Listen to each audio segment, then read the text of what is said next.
मैं 35 साल का एक शादीशुदा मर्द हूँ। मेरे बच्चे नहीं हैं। इस बात से मेरी पत्नी बहुत ज़्यादा परेशान रहती है और बच्चा न हो सकने की वजह मुझे समझती है। पिछले कुछ समय से वह मुझ पर ध्यान न देकर पराये मर्दों पर डोरे डालने लगी है। अब तो वह इतनी ज़्यादा उतावली लगती है कि किसी राह चलते से भी जिस्मानी रिश्ता बना ले। क्या यह कोई दिमागी बीमारी तो नहीं, या फिर वह सच में माँ बनने के लिए किसी भी हद तक जा सकती है? मैं क्या करूं? कुछ उपाय बताएं। ये सवाल आया है महाराष्ट्र के लातूर से। तो देखिए, यहाँ पर ज़रूरत है माँ के मातृत्व को समझने का, क्योंकि जब तक आप माँ के मातृत्व को नहीं समझेंगे तब तक आपको यह नहीं समझ में आएगा कि एक महिला को माँ बनने की जिज्ञासा क्यों रहती है और कोई भी महिला माँ बनने के लिए इतनी बेसब्र क्यों होती है। इसलिए ज़रूरत है माँ के मातृत्व को समझने का। तो पहले इसको समझ लेते हैं। तो मातृत्व एक अद्वितीय और गहरा अनुभव होता है जो शब्दों में पूरी तरह से व्यक्त नहीं किया जा सकता है। यह एक आत्मा के साथ जुड़ने का एहसास है जिसमें आपकी भावनाओं, आत्मसमर्पण और असली जीवन की मूल अर्थपूर्णता होती है। इस अनुभव को शायद ही कोई शब्दों में व्यक्त कर सके, लेकिन यह एक अद्वितीय और गहरा अनुभव होता है जो मातृत्व के साथ जुड़ा रहता है। मातृत्व का सुख वह सुख है जिसे शब्दों में बयां नहीं किया जा सकता है। यह वो अनुभव है जो एक माँ को उसके नन्हे मुन्ने बच्चे के साथ जुड़ने से मिलता है। 9 महीने के कठिन दौर से गुजरने के बाद जब माँ अपने नवजात को अपने गोद में रखती है तो उसकी उम्मीद, इंतजार और उत्सुकता एक खुशी में तब्दील हो जाती है। एक माँ के लिए अपने बच्चे के साथ कोई चीज़ मायने नहीं रखती, फिर चाहे उस माँ के जीवन में कोई बड़ा से बड़ा उद्देश्य ही क्यों ना हो। इसके पीछे छिपी चुनौतियों के बावजूद मातृत्व एक अनमोल अनुभव है। अब आते हैं आपके सवाल पर। आप यह किस बिना पर मान रहे हैं कि बच्चा न होने की वजह आप हैं?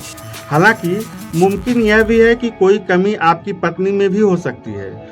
औरतों में बच्चे की चाहत होना बेहद कुदरती बात है, क्योंकि बच्चा न होने पर उन्हें बांझ और निपुती होने जैसे ताने सुनने पड़ते हैं। आपके लिए बेहतर यही होगा कि दोनों डॉक्टरी जांच कराएं और किसी में कोई कमी हो तो उसका इलाज कराएं। इस पर भी बात न बने तो टेस्ट ट्यूब बेबी की कोशिश करें या बच्चा गोद ले लें। यह सही है कि पत्नी का राह चलते लोगों से संबंध बना लेने की बात भी आपको चुभती होगी। उसके लिए आप उसको प्यार से समझाएं और उसे सही और गलत का फर्क बताएं, और साथ ही अपने व्यवहार में ऐसा बर्ताव लाएं जिससे आपकी पत्नी को यह महसूस हो कि आपके जीवन में उसका भी महत्व है। और अगर हो सके तो अपने चेहरे पर उदासी ना हावी होने दें, अपने जीवन में उदासी ना आने दें। आप भी खुश रहें और अपनी पत्नी को भी खुश रखने की कोशिश करें। अपनी पत्नी को खुश रखने के लिए आप कुछ बेहतरीन तरीके अपना सकते हैं। यहाँ कुछ सुझाव आपको देते हैं। आप चाहें तो उसको अपना करके आप अपनी ज़िंदगी को और खुशनुमा बना सकते हैं। पहला, स्वभाव को समझें। पत्नी का स्वभाव समझना महत्वपूर्ण है। हर व्यक्ति के स्वभाव में अंतर होता है, इसलिए आपको अपने पत्नी के स्वभाव को समझने की कोशिश करनी चाहिए। दूसरा, समय दें। अपनी पत्नी के साथ अकेले समय बिताएं, रोमांटिक और मनोरंजन के लिए समय निकालें। तीसरा, उसको सम्मान दें। उसकी तारीफ करें और उसके सपनों को समर्थन दें। चौथा, सहयोग करें। उसके लक्ष्यों और इच्छाओं का समर्थन करें। पांचवा, ससुराल की तारीफ करें। उसके मायके के बारे में अच्छा बोलें। छठवां, विशेष तौर पर तारीफ करें। जब आपकी पत्नी श्रृंगार करे या जब वो खुश हो या सुंदर लग रही हो तो उसकी तारीफ करें। सातवां, सहमति दें। बड़े फैसलों में उसकी सहमति लें जिससे उसको अपने महत्व का एहसास हो। आठवां, उसके सपनों को पूरा करें।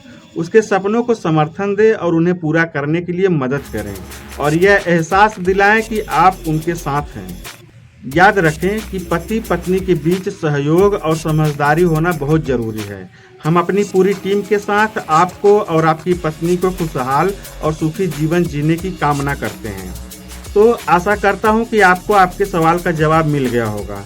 तो ऐसे ही सवालों के जवाब जानने के लिए हमारे साथ जुड़ें। हमारे चैनल को सब्सक्राइब करें, बेल आइकन को प्रेस करें, नोटिफिकेशन पर ऑल पर क्लिक करें और वीडियो को ज़्यादा से ज़्यादा लाइक और शेयर करें। धन्यवाद। जय हिंद।